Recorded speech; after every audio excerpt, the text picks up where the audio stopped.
वाह यार। बालक बालिकाओं, क्या हाल चाल सब लोग यार। Very very good afternoon to everyone. क्या क्या नाम है आपका मैम? पल्लवी नहीं, तेरा नाम चेंज हुआ है। पक्का पल्लवी था, ठीक है पल्लवी। मैम आपका नाम? गायत्री। अनुराग। अभी अपनी जस्ट बात हुई थी यार। एक कुछ पापी लोग हैं जो जबरदस्ती पहले आके बैठ गए, देख लो पिक्चर चालू हुई नहीं है, पहले आके खड़े हो गए। बट ठीक है, कोई दिक्कत नहीं। अब जो लोग आगे तो आगे, बाकी सब लोग आप आराम से 2 दिन के बाद आ सकते हैं फिजिकल बैच के अंदर। आपका पूर्ण पूर्ण पूर्ण पूर्ण पूर्ण अधिकार है। सो फर्स्ट ऑफ ऑल बहुत बहुत बधाई हो, अच्छे अच्छे नंबरों के साथ पास हो गए। क्या क्या स्कोर आया, क्या स्कोर था? वाह यार भाई। आपका? वाह भाई, 160। हाँ भाई साहब, 1660 में मैं एकदम चमक गया। चलो लाइव वाले बच्चों, यार यहाँ पे अपने बहुत पुराने पुराने लोग दिख रहे हैं। जैसे अपनी मृणॉल बहुत एकदम ऐसे मस्त दिख रही है। संचय यार, good to hear you again. भाई चलो चलो चलो जल्दी आ जाओ यार। अरे यार मेरे को ना वापस ऐसा लगा कि तुम्हारे साथ मेरा बैच 1 बजे है। ये विपुल द सर ने आज मुझे बचाया है, जो उन्होंने मेरे को आके बोला फट से कि भाई तेरा पहले लेक्चर है। दीक्षिता यस। भाई तू तो आ जाती वापस यार, बाकी जनता भी आई गई थी। तो अपने फेस टू फेस वाले तो मेरे को लगा था पहले आके खड़े हो जाएंगे यहाँ पे। डन। चलो यार, आज एकदम भैया ताबड़तोड़ नई शुरुआत करनी है।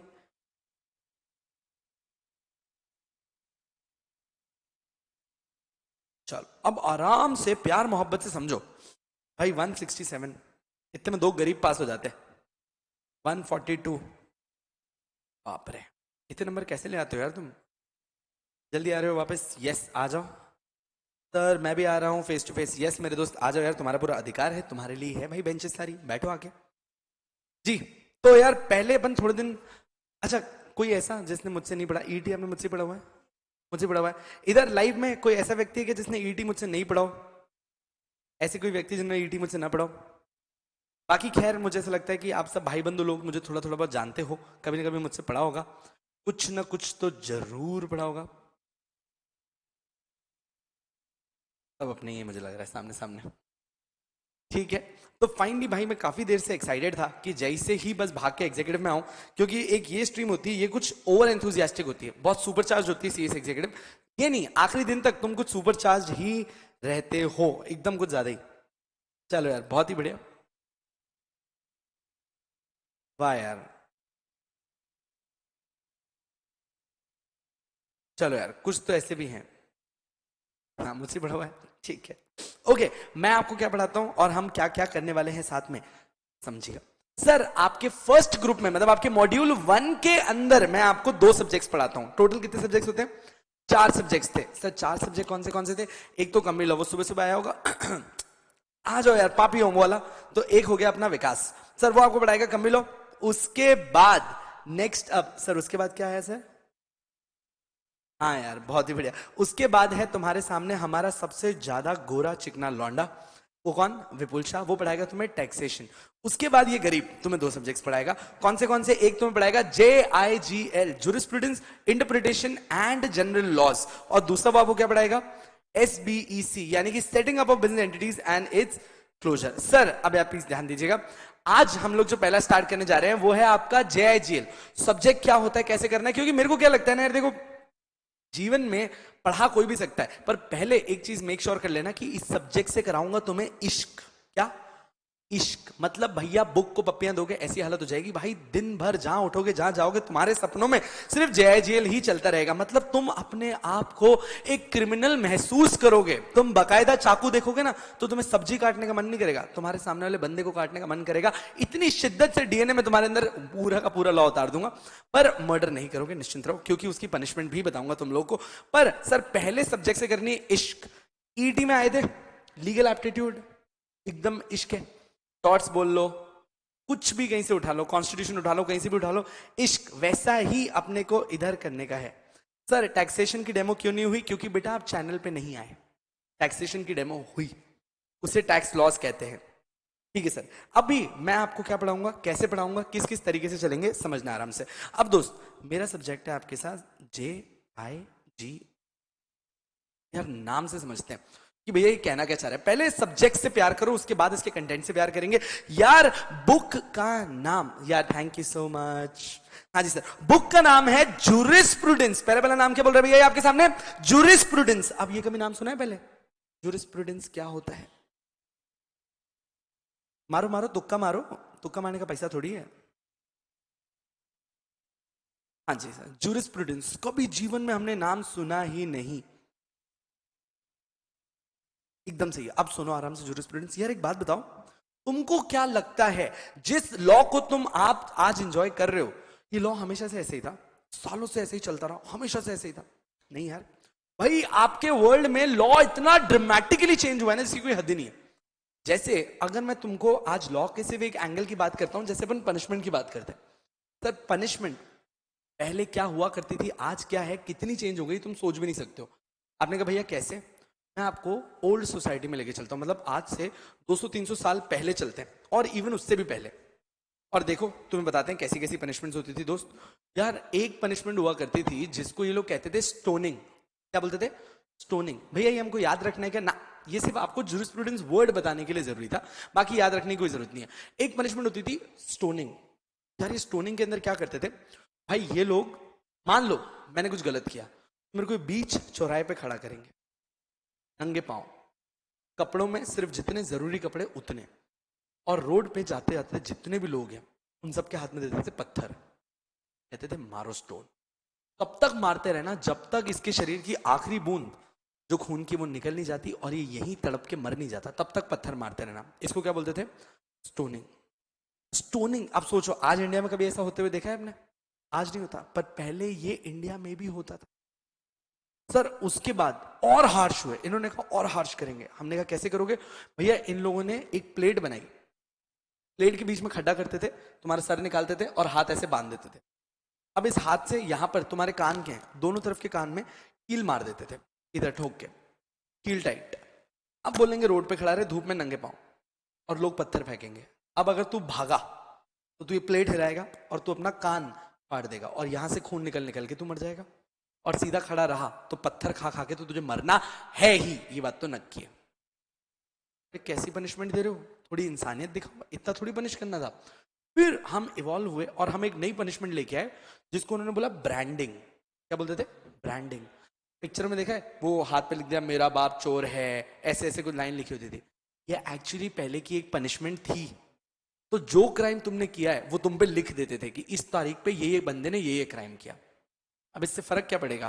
सोसाइटी में इज्जत क्या रह जाएगी तुम्हारी? अब सोचो अपना अनुराग, भाई लड़की वाले देखने आए हैं, ठीक है, क्या एज हो गई अनुराग तुम्हारी? भाई साहब क्या 29 साल का लड़का है, 10 साल बढ़ा दिया, मैं 19 में कैसे शादी कराऊं? ठीक है, तो भैया 29 साल का लड़का, 29 ईयर्स का लड़का, भाई लड़की वाले देखने आए। कहते लड़का क्या करता है? लड़का चोरी करता है। एक बार में उठ के भाग जाएंगे भाई साहब, सर पे लिखा हुआ है चोर है। अच्छा सोचो, चोरी तक तो ठीक था, अगर कहीं इसको गलती से सजा मिल गई कि ये चोर है और बाद में पता पड़ा नहीं है, तो पहले तो टैटू हटाने वाली स्कीम भी नहीं थी, तो क्या हाथ पे लिख के लिखोगे सॉरी सॉरी, ऊपर वाला मजाक में लिख दिया था, करोगे क्या? कितनी बड़ी प्रॉब्लम थी। अब ये भी एक तरीके की पनिशमेंट थी। हम धीरे धीरे और इवॉल्व हुए। फिर एक दिन हमने एक सबसे बात करी, हमने कहा एक बात बताओ, किसी व्यक्ति को तुम क्यों पनिश करते हो? उसे सुधारने के लिए? आपने कहा सही बात है सर। हमने कहा ये कैसे सुधार रहे हो? उसके ऊपर लिख देते हो वो चोर है, अब पूरी सोसाइटी उसको एक्सेप्ट ही नहीं करेगी। अब तो वो ना चाहते हुए भी चोरी ही करेगा, क्योंकि उसका सर्वाइवल ही वही है। उसको कौन अच्छी नजर से देखेगा? सर किसी किसी को पत्थर मार के जान से मार देते हो, अबे वो मर गया तो अब कैसे सुधरेगा? और किसी विद्वान ने कहा था, killing a criminal leaves the same amount of criminal. एक कातिल को मारकर आज भी एक कातिल जिंदा है, क्योंकि किसी एक कातिल को तुमने मारा तो अब तुम खुद कातिल हो। तो आपने कहा इसका अंत क्या है? ये अंत ही नहीं होगा। ये जो अब देखना यहां पे क्या हुआ, इंडिया ने बोला कि यार हम हमारे लोगों के साथ इतना स्ट्रिक्ट नहीं होंगे, हम लोगों को सुधार के, समझो जब तुम्हारे घर में किसी की तबीयत खराब हो जाती है तो हम उसे उठा के थोड़ी सी देर के लिए बाहर रखते हैं, ठीक करते हैं और वापस से घर के अंदर लेके आते हैं, ना कि उसे मार दें। यही तो एक क्रिमिनल के साथ भी करना था कि अगर, अच्छा सोचो, आपको पता है ना कि दुनिया में जो मेजर क्राइम होता है, जो मेजर क्राइम होता है वो इसलिए नहीं होता कि कोई सोची समझी मर्डर करता है। लोग गुस्से में, एंगर में, फीट में, आप भी कभी कभी गुस्से में कुछ बोल देते हो, किसी को धक्का देते हो, कुछ कर देते हो, आप क्रिमिनल नहीं थे। एक फीट ऑफ द मोमेंट था जहां आपने रिस्पॉन्ड कर दिया जो शायद आपको नहीं करना चाहिए था। और यही चीज हमने समझाई कि भैया जेल बनाओ, इसको थोड़ी सी देर के लिए अलग करो, इसको बताओ कि अगर इस सोसाइटी में अच्छे से बिहेव नहीं करेगा तो हम इसको सोसाइटी के साथ नहीं रहने देंगे। जब आपको लगे कि ये ठीक हो जाएगा, इसको वापस से सोसाइटी में छोड़ दो। ये जरूरत थी। अब समझो, ये जो तुम्हारा पनिशमेंट का एक तरीका इतना इवॉल्व हुआ, ये जो पूरी साइंस ऑफ लॉ थी ना, ये होती है जूरिस्प्रूडेंस, ये होता है जूरिस्प्रूडेंस। तो jurisprudence is nothing but studying about the science of law, कि भैया अगर ऐसा लॉ आया तो क्यों आया, अगर हम आगे बढ़ रहे हैं तो क्यों बढ़ रहे हैं। अब जैसे अब अलग अलग टाइम के अलग अलग जूरिस्ट है, किसी का मानना है कि यार देखो लॉ का मतलब होता है जस्टिस, लॉ मतलब जस्टिस, और कुछ लोग कहते हैं कि भैया लॉ का जस्टिस से कोई लेना देना नहीं है, law is what it is. अच्छा एक बात बताओ, तुम सिग्नल पे खड़े हो, लाल लाइट है, यार तुम्हारा जी बहुत घबरा रहा है, तुमको ऐसा लग रहा है कहीं तुम्हें हार्ट अटैक ना आ जाए, और तुम सिग्नल तोड़ दो, तो क्या पुलिस वाला तुमको माफ कर देगा कि अरे बेचारे की तबीयत खराब थी? नहीं करेगा वो माफ, law is what it is. पर दूसरी तरफ से देखो, यार तुम्हारी तबीयत खराब है, अभी सिग्नल पे रुकेगा तो डायरेक्ट तू भगवान के दरवाजे पे रुकेगा जाके, तो आपको नहीं लगता कि यार यह जस्टिस किस तरीका है, ये तो जबरदस्ती हमको फॉलो करवा रहे हैं। आपने कहा सही कह रहे हो भैया। अब आपको पता है क्या, दुबई के अंदर के रोड्स पे आप अगर गाड़ी चला रहे हो और आपका जी घबरा रहा है, आपको उल्टी आ रही है, तब भी आप चलती जगह पे गाड़ी रोक नहीं सकते, आपको एक नेक्स्ट लेन से शिफ्ट होके बाहर जाके रुक के उल्टी करनी पड़ेगी। अबे हम इंडियंस हैं, एक बार में छोड़ देते हैं, अपने को थोड़ी टाइम मिलता है ना रुकने का। अभी सोचो, हम यही समझा रहे हैं, किसी का मानना था कि लॉ का मतलब होता है जस्टिस करना, और किसी का मानना है कि लॉ का मतलब जस्टिस करना नहीं होता है, लॉ का है बस कि उसने आपको बोला है आपको कोई काम करना है, आपको करना पड़ेगा, बात खत्म। अब ये सारे अलग अलग लोगों ने जब लॉ के बारे में पढ़ा तो अलग अलग टाइम में लॉ की अलग अलग डेफिनेशंस देके चले गए। ये सारा साइंस ऑफ लॉ अपन कहां पढ़ेंगे? जूरिस्प्रूडेंस के अंदर। Are we all together? So sir jurisprudence में अपन क्या पढ़ेंगे? About the science of law. अब इन दोनों को अलग करो। जो लोग लॉ के बारे में पढ़ते थे उनको हम बुलाने लग गए जूरिस्ट, और लॉ के बारे में जो वो पढ़ते थे वो थी उनकी प्रूडेंस, उनकी नॉलेज। तो जूरिस्ट प्रूडेंस मतलब कोई जूरिस्ट जिसने नॉलेज ऑफ लॉ लिया, जब इसको साथ में पढ़ते हैं तो हम इसे बोलते हैं the knowledge of law, jurisprudence. Sure enough? भैया इसके अंदर हमको कितने चैप्टर्स पढ़ने पड़ेंगे? बाबू इसके अंदर सिर्फ और सिर्फ एक चैप्टर पढ़ना है, इसके अंदर सिर्फ और सिर्फ एक चैप्टर पढ़ना है। जूरिस्प्रूडेंस के अंदर आपका एक चैप्टर है जिसको हम बोलते हैं सोर्सेज ऑफ लॉ। तो जया जेल का जो चैप्टर 1 है वो क्या है? Sources of law. ठीक है भैया, पक्का? भैया ये एग्जाम पर्सपेक्टिव कितना इंपॉर्टेंट होता है, ये आपको 10 से 15 नंबर देके जाता है एक इकलौता चैप्टर। भैया फिक्स ही है क्या? फिक्स तो नहीं है, बट एक अनुमानित तौर पे हम ये मानते हैं कि 10 से 15 नंबर देके जाता है। सर इसी के साथ साथ इसी का एक और भाई है जिसको हम बुलाते हैं कॉन्स्टिट्यूशन। याद है क्या कॉन्स्टिट्यूशन? सीएसईडी में पढ़ा था? अरे वाह, मेरे से पढ़ा था? चलो ठीक है। तो भैया सेकंड चैप्टर है आपका constitution of India. Second chapter क्या है आपका? Constitution of India. भैया ये आपकी बुक का सबसे बड़ा चैप्टर है और सबसे इंटरेस्टिंग भी, और आपका सबसे फेवरेट चैप्टर भी होगा constitution of India. Sir constitution of India is your chapter number 2, जो तकरीबन आप लोगों के लिए 10 से 15 नंबर फिर लाएगा। यानी कि आपका पूरी बुक में से खाली फर्स्ट के 2 चैप्टर्स ही 25 से 30 नंबर आपको लाकर देके जाएंगे, सिर्फ पहले के 2 चैप्टर्स।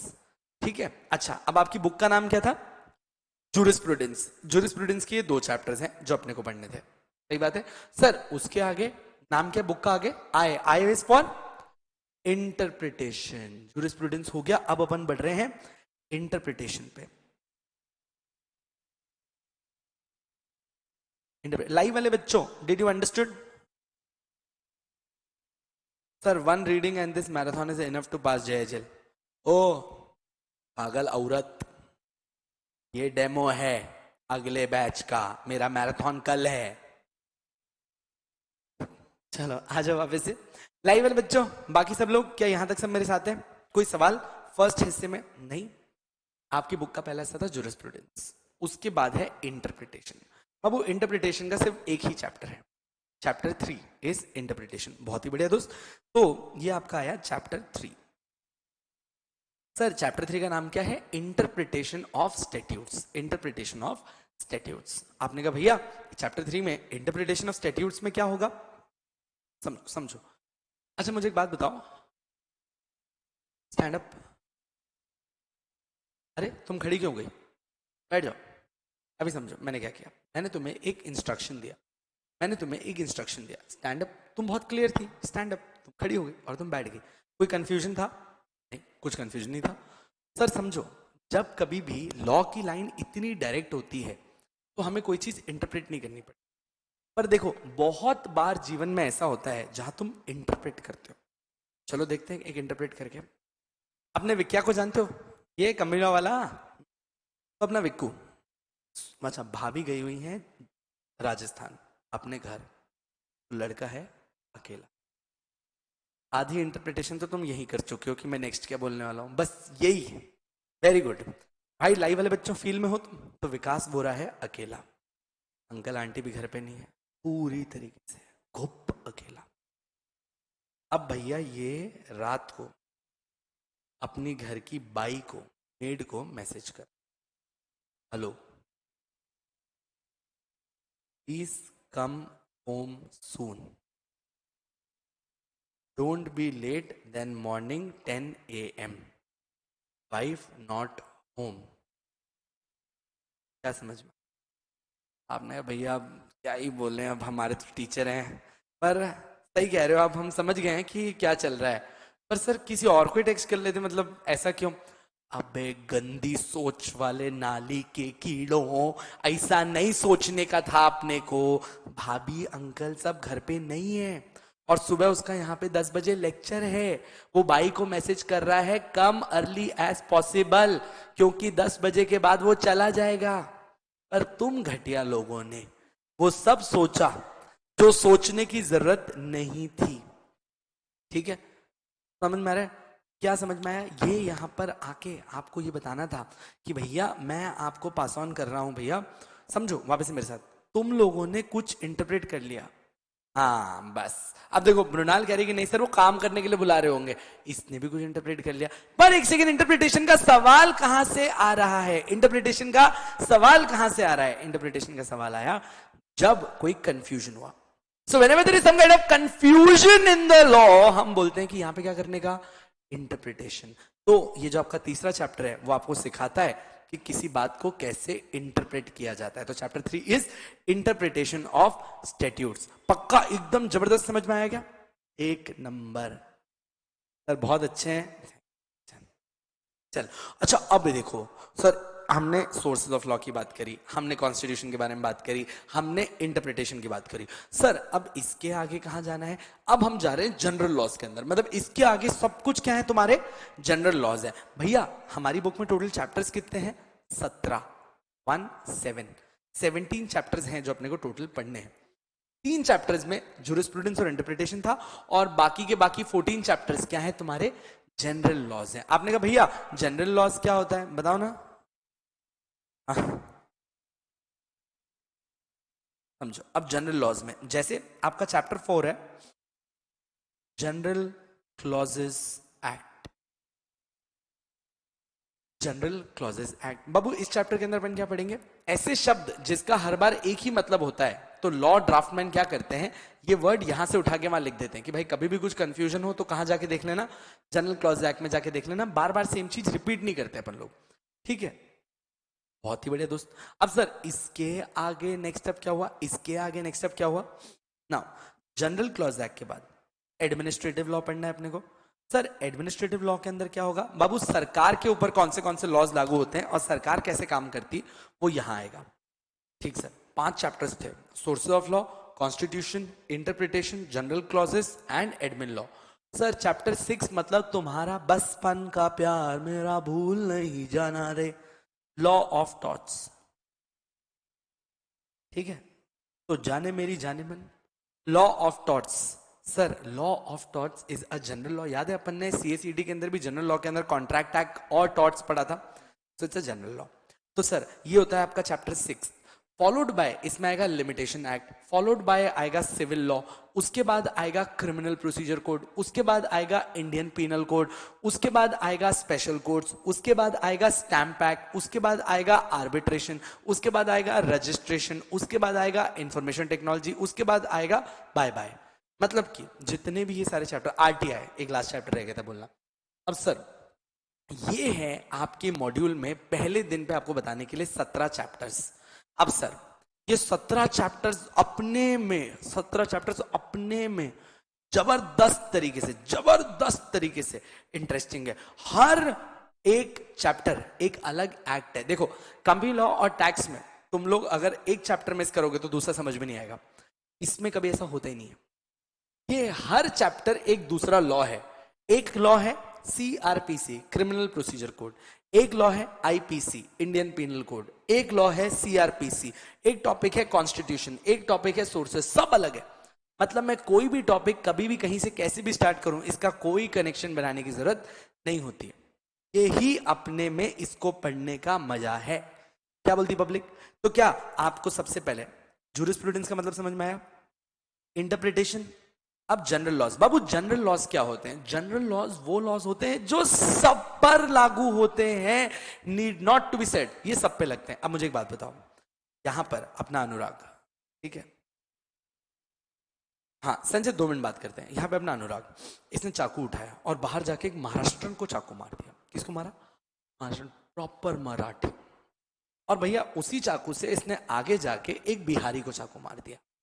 अब मुझे बताओ इसको कौन से वाले ऑफेंस के लिए ज्यादा पनिशमेंट मिलनी चाहिए?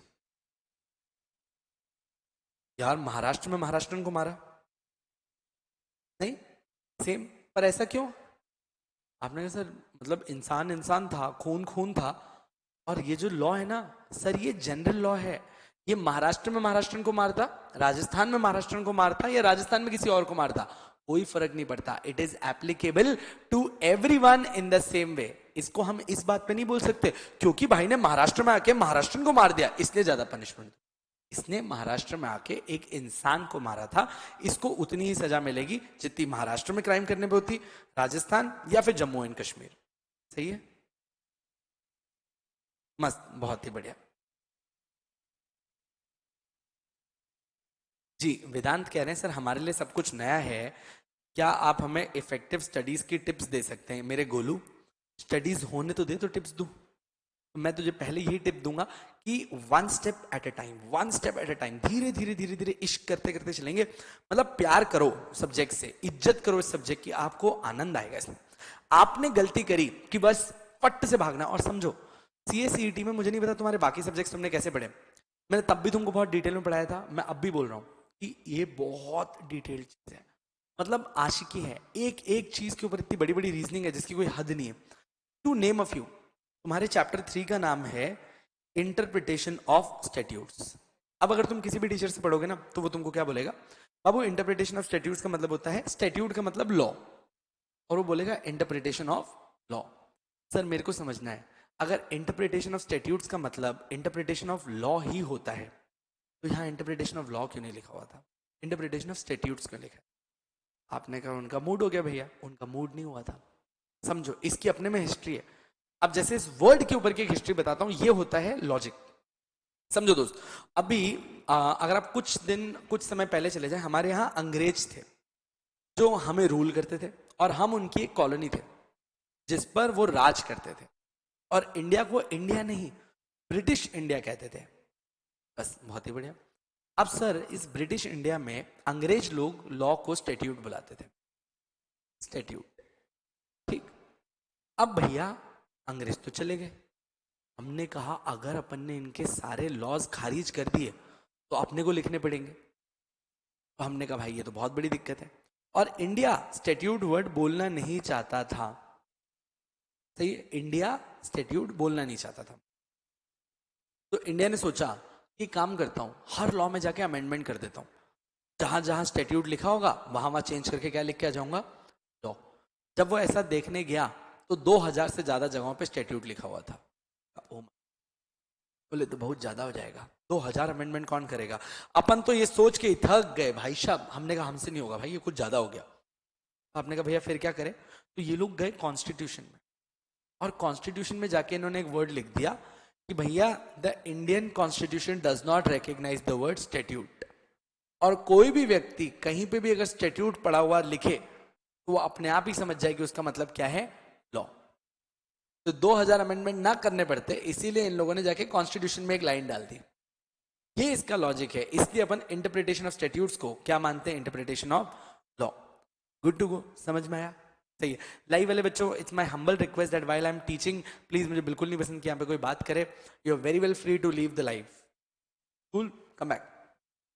हाँ जी समझ में आए? 17 के 17 चैप्टर्स। अच्छा सर, अब जब आप यहां पर आए तो जुरिस्प्रूडेंस का मतलब था source of law, constitution. Interpretation हम लोगों ने इंटरप्रिटेशन ऑफ स्टैट्यूट्स देखा, और जनरल लॉ में सीआरपीसी, आईपीसी, सीपीसी, ये सब आ गए। अब सर इन तीनों तरीके की चीजें से डील करने के लिए जो सारे लॉज हैं वो हम आपको पढ़ाएंगे आपके इस subject jurisprudence, interpretation and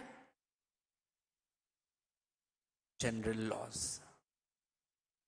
are we all together? Sir ये सब्जेक्ट कितने मार्क्स का है? 100 मार्क्स का है। सर ये सब्जेक्ट सब्जेक्टिव है या ऑब्जेक्टिव है? सब्जेक्टिव, मतलब आपको इसमें आंसर्स लिखने पड़ेंगे। भैया एग्जाम में इसमें कितने क्वेश्चंस आते हैं? आप ये मानिएगा आपको 20 से 22 क्वेश्चंस अटेम्प्ट करने पड़ेंगे। 20 से 22 क्वेश्चंस अटेम्प्ट करने पड़ेंगे, मतलब लिखने पड़ेंगे। अभी वेरी क्लियर? भैया जब हम आपके साथ रहेंगे तो क्या हमारा टीचिंग का, लर्निंग का कोई टेक्निक होगा? यस, आपका टीचिंग लर्निंग का एकदम बहुत जबरदस्त टेक्निक होगा। अब टेक्निक ऑफ लर्निंग सीखो। Technique of learning is really important. ठीक है सर, मैं आपको दूंगा 2 बुक्स। मैं आपको दूंगा 2 बुक्स, वो आपकी मेन बुक 1 और मेन बुक 2 होगी। Sir that contains anything and everything. These are coloured notes जिनको मैंने ऑलरेडी हाईलाइट करके रखा हुआ है, जिसमें क्या क्या इंपॉर्टेंट है वो पहले से ही मार्क्ड है। तो सर ये आपको 2 बुक्स मिलेंगी जिसके अंदर हम लोगों ने पूरा डिटेल्ड कंटेंट रखा है। अब इसके साथ आप लोगों को 2 बुक्स मेरे साथ बनानी है, मतलब 2 रजिस्टर्स बनाने हैं अपने को। सर ये 2 रजिस्टर्स क्यों बनाने हैं? एक रजिस्टर होगा हमारी क्लास फेयर बुक, हमारी क्लास की फेयर बुक होगी। सर हमारी क्लास की फेयर बुक में हम क्या करने वाले हैं? मैं आपको हर टॉपिक का चार्ट बनवा के दूंगा। मैं आपको हर टॉपिक का एक चार्ट बनवा के दूंगा। आप सबने ईटी में मेरे साथ चार्ट्स बनाए होंगे, अपन बनाते थे। यहां पर आपकी ये क्लास फेयर बुक जो है ना, ये बनेगी आपकी चार्ट बुक। ये बनेगी आपकी चार्ट बुक। एक डिटेल्ड चार्ट बुक बनाएंगे, एक डिटेल्ड चार्ट बुक बनाएंगे, राइट? अच्छा, इसके बाद जब आपकी चार्ट बुक चल रही होगी, साथ साथ में जो आपकी सेकंड बुक होगी वो होगी आपकी आंसर राइटिंग। अब सर ध्यान दीजिएगा, आंसर राइटिंग बुक को अपन आधे में बांटेंगे, आधे में बांटेंगे। तो आपकी बुक का जो फ्रंट हिस्सा होगा, मतलब फर्स्ट पेजेस होंगे, उसमें आप लिखोगे मॉडल आंसर्स। सर कौन से मॉडल आंसर्स? रोज मैं आपको एक क्वेश्चन होमवर्क के लिए दूंगा, नेक्स्ट डे आप आओगे, हम उसकी आंसर राइटिंग करेंगे। तो सर आगे वाले हिस्से में मैं जो आंसर लिखाऊंगा आप वो लिखोगे, और जो इसका पीछे वाला हिस्सा है वो आपके आंसर्स होंगे जो मैं आपको होमवर्क में दूंगा, ताकि आप कंपेयर कर पाओ कि आपने कैसा आंसर लिखा और आपको कैसा लिखना चाहिए था। तो एक ही बुक बनाएंगे जिसमें फर्स्ट हाफ में क्या होंगे? मेरे आंसर्स, और सेकंड हाफ में क्या होंगे? Your own answers.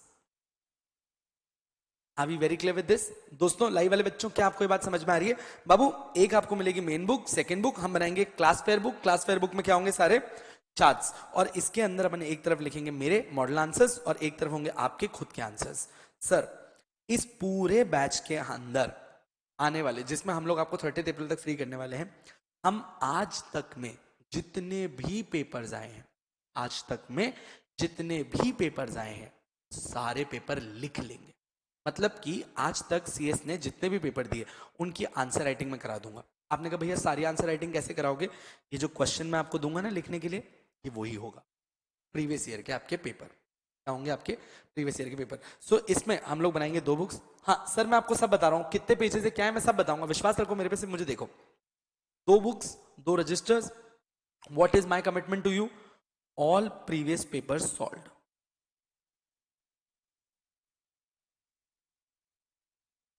All previous papers solve. पूरे पूरे पूरे पूरे पेपर सॉल्व कर देंगे। डन? अच्छा सर अब देखो, एक बच्चे को आखिरी में एग्जाम में क्या लगता है? पहले उसको लगता है कंटेंट, वो हमने बनाया इधर। जब वो बाद में रिवाइज करना चाहता है वो हमने बनाया इधर। सर उसको आंसर राइटिंग लगती है, वो लगता है इधर। उसको सारे प्रीवियस पेपर्स लगते हैं, वो लगता है इधर। अब नेक्स्ट चीज होती है आपका टेस्ट। अच्छा, what ever I am स्टेटिंग over here is a commitment out here, और इसमें से अगर कुछ भी नहीं होता है तो ये मेरी रिस्पॉन्सिबिलिटी होगी, सब होगा। नेक्स्ट अप, आपके वीकली नहीं लिखूंगा मैं, टेस्ट लिख देता हूं। टेस्ट। सर ये टेस्ट वाला जो मैं बोल रहा हूं वो लाइव वाले बच्चों के लिए और फेस टू फेस वाले बच्चों के लिए होगा। ट्राई वाले बच्चों के लिए टेस्ट पेपर अपलोड हो जाएगा, ठीक है एकदम। सिर्फ अपलोड हो जाएगा। अब सुनना, टेस्ट में हम क्या करेंगे, जैसे ही आपका चैप्टर खत्म होगा उसमें जो भी नेक्स्ट वीकेंड आ रहा है, क्या आ रहा है, नेक्स्ट वीकेंड आ रहा है, उस नेक्स्ट वीकेंड पे आपको संडे पे टेस्ट मिल जाए। आपको संडे को टेस्ट रहेगा, मतलब मंडे टू सैटरडे हमारे लेक्चर्स रहते हैं और संडे के दिन आप घर बैठे टेस्ट दे सकते हो, आपको यहाँ आने की जरूरत नहीं पड़ेगी, आप टेस्ट देके सबमिट कर सकते हो, राइट। सर ये जो टेस्ट आप दोगे इसका आपको क्या मिलेगा, एक तो चेक्ड कॉपी, ये जो चेक्ड कॉपी मैं बोल रहा हूं ये सब ऑनलाइन और फेस टू फेस वालों के लिए है, ठीक है। और साथ साथ में इसकी चेक्ड कॉपी के बाद आपको मिलेगी इसके एक मॉडल आंसर शीट कि आपको कैसा आंसर लिखना चाहिए था। मतलब कि इस वाले टेस्ट वाले सेगमेंट में आपको सिर्फ मेरी कितनी जरूरत है कि मैं टेस्ट अनाउंस करूंगा, बाकी सब आप खुद कर सकते हैं। टेस्ट आपको मिल जाएगा, आंसर लिख के सबमिट करना है, चेक होके मिल जाएगा मॉडल आंसर्स में, ठीक है। Are we all together till now? अब देखो, the idea is that we are clearing this and I would do anything possible to make you clear and you know that how much I would always put up from my end। तो sir 2 books 2 registers, उसके बाद सारे previous paper solve करेंगे और साथ में अपन करेंगे test. यहां तक एकदम ठीक था। अब भैया इसके बाद एडिशनली हम और क्या क्या चीजें करते रहते हैं। JIGL में मैंने ऑलरेडी आप लोगों के लिए लोरी सीरीज बनाई हुई है। आपने कभी सुना है मेरी लोरी सीरीज के बारे में? सुना है, ठीक है। तो सर लोरी सीरीज बनी हुई है तो इसको तो मैं आपको फर्स्ट डे पे ही दे सकता हूं, तो मैं साथ साथ में आपको आपकी लोरी सीरीज पास ऑन कर दूंगा। What's a lorry series? Probably आपको सिर्फ 15 मिनट कान में लगा के वॉकमैन की तरह सुनना है, जिसमें हमने जो टोटल डिस्कशन किया होगा बस वो रिवाइज हो जाएगा। अब सर ये बहुत है आपको JIGL में ब्रिलियंट स्कोर कराने के लिए, इससे ज्यादा और किसी चीज की जरूरत नहीं, बट येट नॉट, मैं अभी तक खत्म नहीं हुआ। मेरा आपके साथ एक दिन में लेक्चर होगा 1 आवर 45 मिनट्स, राइट। मेरा आपके साथ लेक्चर है 1 आवर 45 मिनट्स का। I would not be wanting 1 hour 45 minutes, मुझे 1.5 घंटा ही चाहिए था। मैंने क्यों 15 मिनट एक्स्ट्रा लिए? रोज जब हम स्टार्ट करेंगे हमारे फर्स्ट 10 मिनट्स से लेकर 15 मिनट्स के बीच में सिर्फ और सिर्फ हम क्या करेंगे, रिविजन, रिविजन करें। और ये जो रिवीजन मैं आपको कराऊंगा, आपका जब ड्राइव में लाइव में फोल्डरिंग आप देखोगे तो आपका फोल्डरिंग कैसी दिखेगी ऑनलाइन में, आप क्लिक करोगे तो ऐसा लिखा होगा 01। मान लो हमने चैप्टर स्टार्ट किया तो उसमें लिखा होगा कॉन्स्टिट्यूशन, चैप्टर 2 कॉन्स्टिट्यूशन, आपको एक ऐसा फोल्डर दिखेगा, राइट। जब आप इसमें क्लिक करोगे तो अंदर जाते ही आपको एक और फोल्डर बना हुआ दिखेगा जिसके आगे लिखा होगा रिवीजन लेक्चर्स। और सर इसके अलावा बाकी आपको वीडियो देखेंगे, लेक्चर 1 2 3 4 5 6, तो ये होंगे आपके मेन लेक्चर्स, राइट। और जब टेस्ट से पहले आपको रिवीजन करना होगा तो आप क्या टच कर सकते हो, रिवीजन लेक्चर्स। सर ये रिवीजन लेक्चर्स आप अलग से रिकॉर्ड करोगे? नहीं रे, तुमको यही पहले 10 मिनट पढ़ाऊंगा ना, जो इसको मैं कट कर दूंगा और ये आपके अलग फोल्डर में चला जाएगा, और जो 1 आवर 30 मिनट्स होंगे वो चला जाएगा आपके मेन लेक्चर्स के अंदर। Did you got the point? Now, to summarize it up, this is what I do for any of my kid and this is what I would want to repeat for you guys. Next thing, sir हमारा batch completion का एक date है, विकास ने आपको date दी, what's a date? बहुत ही बढ़िया सर, आपकी बैच कंप्लीशन की डेट है 30th of April। अच्छा, हमने ली है इसकी date 30th of April 2023। And you guys know that we been creating our batches, और हमारे बार आके अनाउंस करते हैं कि हमारा बैच एकदम ऑन टाइम सब कुछ खत्म हुआ है। आपका बैच मैं 30 अप्रैल से पहले ही खत्म कर चुका हूँ, आप ये मानना वो भी 15-20 दिन पहले। इतना बफर लेके चलेंगे अपन, इतना ज्यादा टाइम अपने पास, श्योर। तो सर ये मेरी तरफ से आपका entire JIGL scheme. Now finally summarise कर रहा हूं, what do you get? If any confusion, if any suggestion, more than happy.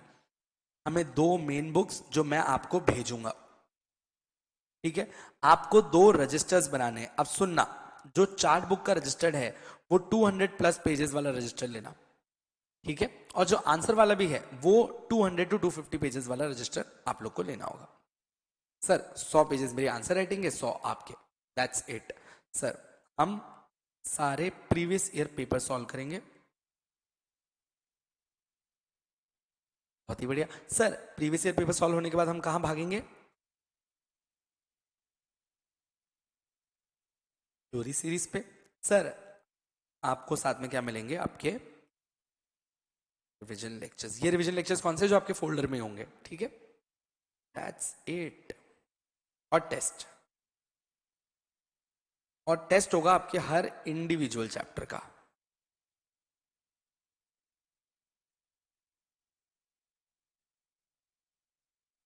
Cool, good to go, सबको एकदम समझ में आया? लाइव संतुष्ट? अच्छा, any suggestion, do you want anything more to be done from me? Nothing, everything covered? आप लोग live वाले बच्चों, मेरे भाइयों, is the scheme correct? Everything covered? जो तुमने सपना देखा था क्या वो पूरा करने के लिए बहुत है? फुल सिलेबस 50-50-100, आखिरी में 3 टेस्ट होते हैं, 2 50-50 1 100, 50 part 1, 50 part 2, 100 complete.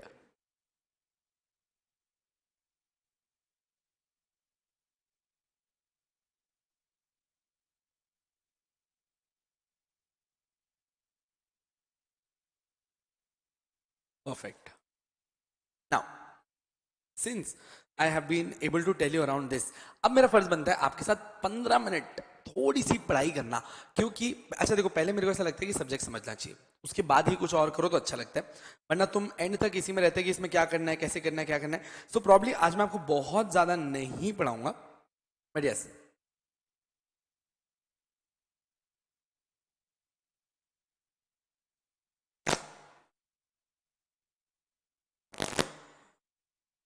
Okay, now let me show you your books.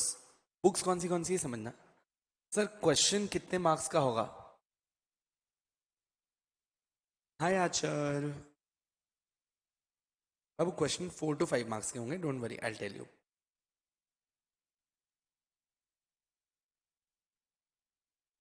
Now wait, let me show you around everything. जब आपका पूरा पोर्शन खत्म हो जाएगा, उसके बाद आपके कुछ ऐसे टेस्ट होंगे, उसके बाद आपके कुछ ऐसे टेस्ट होंगे, देखते हैं। और क्या तुमने मेरी एनालिसिस शीट के बारे में सुना है? पता है एनालिसिस शीट? कौन बताता है तुमको सब? हाँ, तो मेरी एनालिसिस शीट भी आपको मिलेगी साथ साथ में, this for sure. Her attempt की आती है, आपकी भी आएगी। और देखो, ये बिल्कुल आईसीएसआई स्टाइल पेपर पैटर्न है, ये मेरा बनाया हुआ है पूरा पूरा पेपर। अब सर इसमें आपको पूर्ण तरीके से पूरा पूरा पूरा 100 नंबर का और 50-50 के 2 टेस्ट, ये है 50 नंबर का एक टेस्ट, इसमें मैंने पूरे सब्जेक्ट के ऊपर टेस्ट बनाया हुआ है। गुड टू गो, ये आपका होता है। परफेक्ट। तो ये मेरा फर्ज था कि आपको मेरी तरफ से क्या मिलने वाला है। सर अब नेक्स्ट चीज आती है कि इस बार की हमारी बुक्स कैसी दिखेंगी अराउंड।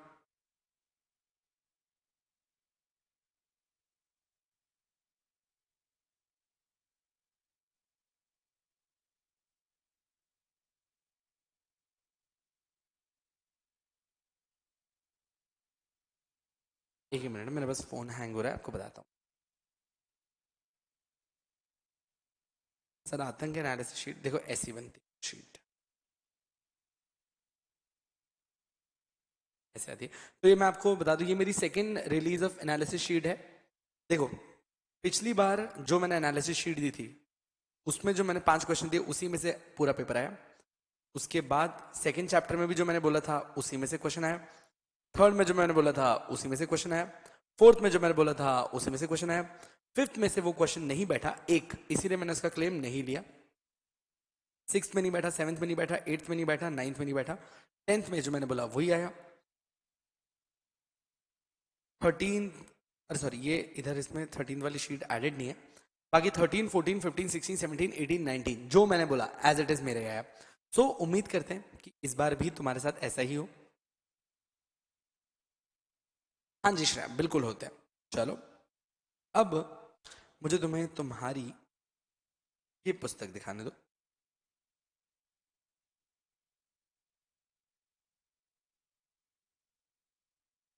आतंक एनालिसिस, पर हम एनालिसिस शीट के भरोसे नहीं जाएंगे। एनालिसिस शीट सिर्फ एंड में सबसे ज्यादा प्रायोरिटाइज करके क्या रिवीजन करना है उसके लिए।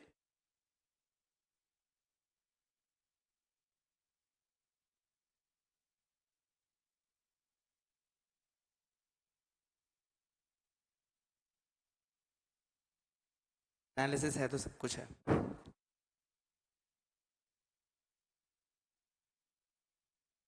Okay, now let me show you around your this book. This is a comprehensive book जिसको हमने 2 पार्ट्स के अंदर बांटा हुआ है।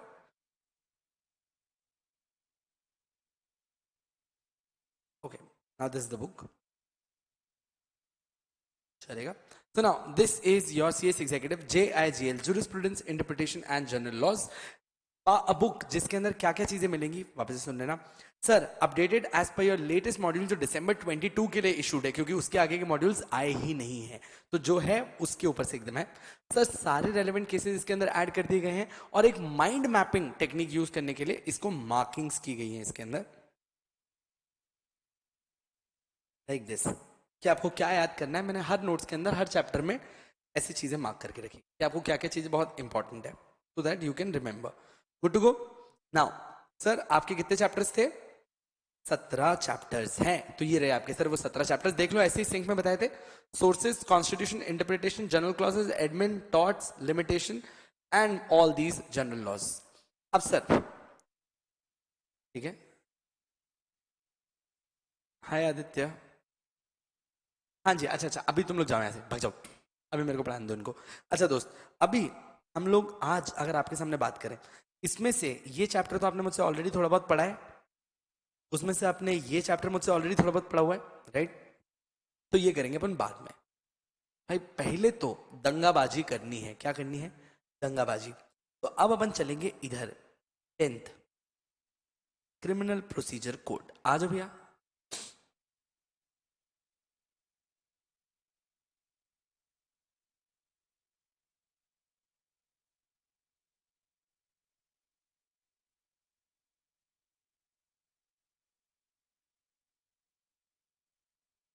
वाह यार, सब पहुंच गए। क्रिमिनल प्रोसीजर कोड 1973, ठीक है? चलो चलो वेंकटेश, अभी भागो भागो भागो भागो भागो भागो, अभी जल्दी जाओ। सर चैप्टर 10 क्या है? Criminal procedure code. Sir criminal procedure code 1973, criminal procedure code 1973। अच्छा दोस्त, कभी ऐसा सोचा क्या, बहुत सारे लॉज के आगे एक्ट लिखा होता है और कहीं कहीं पे कोड, ऐसा क्यों? हम्म, anyone, why they're saying it's a criminal procedure code and not criminal procedure act? देने पड़ेंगे श्रेय। हाँ जी, आ जाओ। नहीं, कोई भी तुक्का नहीं, कुछ भी नहीं, कुछ भी नहीं, कुछ भी नहीं, कुछ भी नहीं।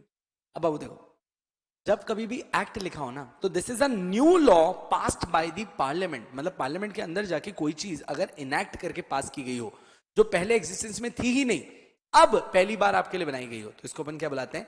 एक्ट। सर कोड क्या होता है? कोड मतलब ऑलरेडी ये सारी चीजें थी, पर ये अलग अलग जगहों पे अलग अलग तरीके से प्रैक्टिस हो रही थी, हम इन सबको पकड़ के एक जगह पर कोड में लेके आ गए और हमने एक ही जगह इसको कोड, यानी कि 1973 से पहले भी देश में क्रिमिनल तो होगा ना, और पहले भी क्रिमिनल से डील तो करते होगे ना, पर सब अलग अलग अपने अपने हिसाब से डील कर रहे थे, तो हमने सारी प्रैक्टिसेस को उठा के लाया एक ही जगह पे और इसको अपने बना दिया आपका criminal. Are we very clear with this? Sir, तो कोड का मतलब क्या होता है? When existing laws are brought together under one head, this is a code. Now, while we are talking about criminal procedure code, ये कौन सा code है जो किन से डील करता है? क्रिमिनल्स से डील करता है। ये कौन सा कोड है, किससे डील करता है? क्रिमिनल से डील करता है। और सर ये क्रिमिनल से डील करने के लिए क्या बताता है? प्रोसीजर बताता है। आपने कहा भैया क्रिमिनल से डील करने का कोई प्रोसीजर होता है? हाँ, वो क्रिमिनल है, इसका ये मतलब नहीं कि गला घोट दो। अच्छा एक सेकेंड सोचो, तुम अपना दिमाग लगाओ यार, तुमको अभी रिसेंट केस कौन सा पता है? विकास दुबे एनकाउंटर केस सुना है? Doctor Priyanka Reddy rape and murder case, Priyanka Reddy case सुना होगा ना आपने, कि यार ना वो 4 लोगों ने उसकी बाइक कहीं रुकवा दी, उसको लेके गए and did the bad thing which we could ever think about anyone, और उसके बाद उसे जिंदा जला दिया। Such a shame. आप ये लास्ट चीज कर सकते थे, बस यही उम्मीद थी आपसे। बस जब हम सोचते हैं कि इससे नीचे नहीं जाया जा सकता, आप और नीचे उतर रहे हो। सर उतरो, सही। उन 4 लोगों को अरेस्ट किया गया और पता है उनके उनके साथ क्या हुआ? उन 4 लोगों के साथ अरेस्ट होने के बाद एनीवन नहीं, रास्ते में पुलिस वाले ने गाड़ी रोकी और 4 को गोली मार दी। सब लोग कह रहे हैं जस्टिस सर्व्ड, यही होना चाहिए था। क्या बोलते हो, सही हुआ गलत हुआ? गलत है यार, होंगे, उन्होंने गलत किया होगा और साले मरने चाहिए थे। बट एक बार बोलने का मौका तो मिलना चाहिए था। ऐसा भी तो हो सकता है चारों में से 3 ने रेप किया और एक को जबरदस्ती पकड़ लिया हो। शायद शायद ऐसा हो सकता था। और अच्छा, हमारा गुस्सा सही बात है, हमारा अग्रेशन सही बात है, हम तब निकालते हैं ना जब प्रूव हो जाता। प्रूव होने से पहले ही हमने किसी को कन्विक्ट कर दिया और भैया उससे पहले ही उसे जान से मार दिया, वो कुछ बोल पाता। आपको नहीं लगता कुछ गलत था? So as a law student मैं उसे अप्रिशिएट नहीं कर पाया। एज ए नॉर्मल इंडियन मुझे बहुत सुकून मिला कि सही क्या सालों को गोली मार के। But being a law student मैं कहा यार एक प्रोसीजर होना चाहिए था। एक बार कोर्ट के सामने तो ले जाते, एक बार तो जज से बात करने देते, पहुंचने से पहले ही मार दिया। सबको सिंघम थोड़ी बनना था। ठीक है, नीड ऑफ द आर्थी, ये बिल्कुल सही बात है, नीड ऑफ द आर्थी ये बिल्कुल सही बात है, but at the same time ऐसे नहीं मारना चाहिए था। सर आपके हिसाब से क्या प्रोसीजर होना चाहिए जब कभी भी किसी व्यक्ति पर ये इल्जाम लग जाते हैं कि उन्होंने ऐसा कुछ किया है, हम उन्हें अरेस्ट करते हैं। अरेस्ट करते वक्त क्या आपको पता है कि किसी व्यक्ति को हथकड़ी लगाना मना है? इंडिया के अंदर किसी व्यक्ति को अरेस्ट करके हथकड़ी नहीं लगाई जाती। अगर वो कोऑपरेट कर रहा है, वो आपके साथ बैठ रहा है, तो क्यों हथकड़ी लगा रहे हो? हमें मानते हैं कि हथकड़ी मतलब बिल्कुल जानवरों वाला बर्ताव है, हम किसी के साथ नहीं करते ऐसा। सर अरेस्ट करने के बाद उसको 24 आवर्स के अंदर, अरेस्ट करने के बाद 24 आवर्स के अंदर अपन उनको कहाँ लेके जाते हैं? मजिस्ट्रेट। मतलब मजिस्ट्रेट मतलब आपके जज साहब के पास लेके जाते हैं। सर ये जरूरी है। अब ये जो 24 घंटे के अंदर आप मजिस्ट्रेट के पास ले जा रहे हो, what is this? This is a procedure. Sir उसको मौका मिलना चाहिए बोलने का, वकील साहब अपने वकील के साथ बाहर जाने का, बात करने का। ये सब क्या है? प्रोसीजर है। ये सारा प्रोसीजर कहां लिखा गया है? Criminal procedure code. सर इसके अंदर कहीं पनिशमेंट नहीं है, इसके अंदर कहीं पनिशमेंट नहीं है। ये रादर क्या बताता है? प्रोसीजर बताता है कि क्रिमिनल से कैसे डील करना है। आपने कहा हाँ अगर पनिशमेंट नहीं है तो प्रोसीजर का क्या करेंगे? अबे लल्लुओं, इस एक्ट में पनिशमेंट नहीं है। ये प्रोसीजर बताता है, इसी का बड़ा भाई है आईपीसी, इंडियन पीनल कोड, जिसके अंदर क्या लिखी गई? सारी की सारी पनिशमेंट्स लिखी गई। अब सर इससे मुझे क्या समझ में आता है कि लॉ 2 तरीके के होते हैं। लॉ क्या होते हैं? 2 तरीके के। तो अपना चार्ट बनाना स्टार्ट करते हैं। वैसे मेरा टाइम खत्म हो गया, बस 1 ही मिनट लेंगे अपन और तो स्टार्ट करेंगे। आज शुरुआत करते हैं। सर लॉ 2 तरीके के होते हैं। एक होते हैं प्रोसीजरल लॉ और दूसरा होता है substantive law. Sir what is substantive law and what is procedural? Sir वो लॉ जो सिर्फ हमें प्रोसीजर बताता है to deal with any subject matter, to deal with any subject matter. Sir वो लॉ जो हमें सिर्फ प्रोसीजर बताता है to deal with any subject matter, वो लॉज कौन से होते हैं? Procedural laws. और वो लॉज जो हमें पनिशमेंट्स प्रिस्क्राइब करता है, वो कौन से होते हैं? Substantive law. भारत का प्रोसीजरल लॉ कौन सा है क्रिमिनल से डील करने के लिए? Criminal procedure code. और भारत का सब्सटैंटिव लॉ कौन सा है क्रिमिनल्स के साथ डील करने के लिए? Indian penal code. अच्छा भैया, आज तो सिर्फ एक अक्षर से शुरुआत करिए, कल अपन इधर से ही वापस से डिस्कशन स्टार्ट करेंगे और आगे लेके जाएंगे। पर यहां तक जो अपनी बात हुई, क्या हम सब साथ में? हमारे एक्ट, हमारे इस कोड का नाम क्या है? Criminal procedure code. ईयर कौन सा है? 1973। श्योर? पक्का पक्का पक्का? आप लिख क्यों नहीं रहे हो? अभी नहीं लाई ये फिजिकल बैच। हाँ जी मेरे लाइव वाले प्यारे प्यारे बच्चों, क्या तुम लोगों को समझ में आया कि हम क्या पढ़ रहे हैं? क्या बोलती पब्लिक, मजा आया कि नहीं आया? पहला दिन था एकदम, कैसा लगा? सर डिस्क्रिप्शन में नोट्स अवेलेबल नहीं है, मैं भी अवेलेबल करा दूंगा, ब्रेक में डलवा देता हूँ आपकी ड्राइव पे नोट्स। हाँ जी, क्या तुम लोगों को भी बिल्कुल बिल्कुल बिल्कुल जबरदस्त तरीके से समझ में आया? पक्का? The basic introductory lecture was fine. मेरे लायक कोई और सेवा नहीं? पानी चाय कॉफी नहीं? कुछ भी नहीं? थैंक्स। चलो लाइव वाले बच्चों तुम बता दो, मेरे प्यारे प्यारे बच्चों, क्या एकदम सबको समझ में आया? सही है? थोड़ा सा इसको जानने को मिला, थोड़ा सा तुमको मुझे जानने को मिला, थोड़ा मुझे तुमको जानने को मिला, हम सबको इस सब्जेक्ट को जानने को मिला। ऐसे ही आगे बढ़ेंगे एकदम टुकुर टुकुर करके। सर आज मैंने पर्पसफुली आपके सब्जेक्ट का इंट्रोडक्शन रखा, ना कि सब्जेक्ट के अंदर के कंटेंट का। जो मेरा सेकंड डेमो होगा वो प्योरली और प्योरली कल क्या होगा, कंटेंट रिलेटेड होगा। कल मैं आपसे सब्जेक्ट रिलेटेड कोई बात नहीं करूंगा। कल मैं तुमको जबरदस्त तरीके से, एकदम फाड़ू तरीके से सब कुछ ही समझाऊंगा, ठीक है। बहुत ही मस्त था, एकदम मस्त। तो भाइयों 6 महीने के अंदर खूनी बना दूंगा तुमको जबरदस्त तरीके से। खूनी नहीं तो खून रोकने वाला बंदा तो बना ही दूंगा।